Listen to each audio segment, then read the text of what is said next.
Bilal Coulibaly, man, it's really becoming very concerning about his regression on the offensive end for this season. And so, for a guy, he missed the same about time as Alex Sarr. And he came back and he looks almost exactly like he did before his injury, where he is not able to score the basketball. And so, I think for the front office, they have to start looking at, Bilal Coulibaly, who's, going to be heading into his fourth year and rookie contract extensions.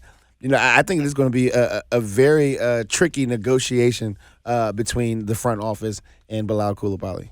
And Pooh, what did you think of Bilal's efforts in this first game back for him? I mean, I agree with Troy in that he definitely looked like the same player he was offensively, like he's been offensively.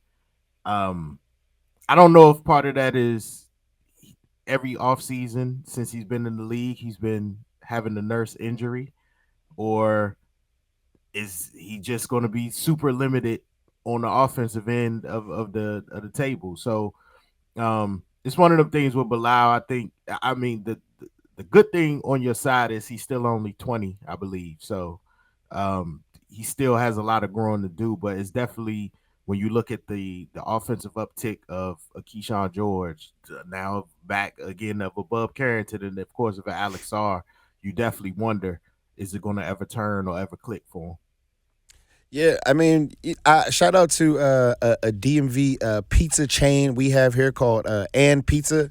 I'm gonna start calling Bilal Coulibaly and D because there's no three and D. He's just and D. Like, like he does not have the 3-point game, and I think the biggest thing is the fact that I really feel like he's lost his confidence in his jump shot.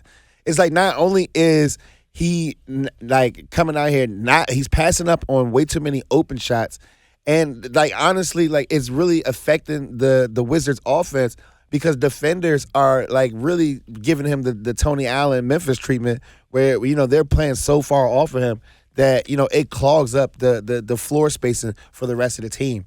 And so, I honestly I feel like the Wizards should really be trying to do a much better job of, trying to activate his offensive game and accentuate his strengths on the floor. Like putting him in the dunker spot, allowing him to be the screener on some of these plays, and so he could slip to the basket and use his athleticism to try to get activated offensively. Because just kind of putting him out there on the perimeter and asking him to catch and shoot, it's really making him look uncomfortable on the basketball court. Now, Isaac, what would be ways that you would try to implement Sarr or Bilal on the offensive end? Literally, like Troy said, just try to get him in the dunker spot and try to activate where he needs to go, where he's best comfortable. You have him as a 3-and-D wing. Try to make him, take the high percentage shots first to try to build it back up. He's coming back from injury. You know that he's also been struggling offensively. Just put him in better situations to where he can gradually grow back to where you want him to be offensively. But that's just my 2 cents.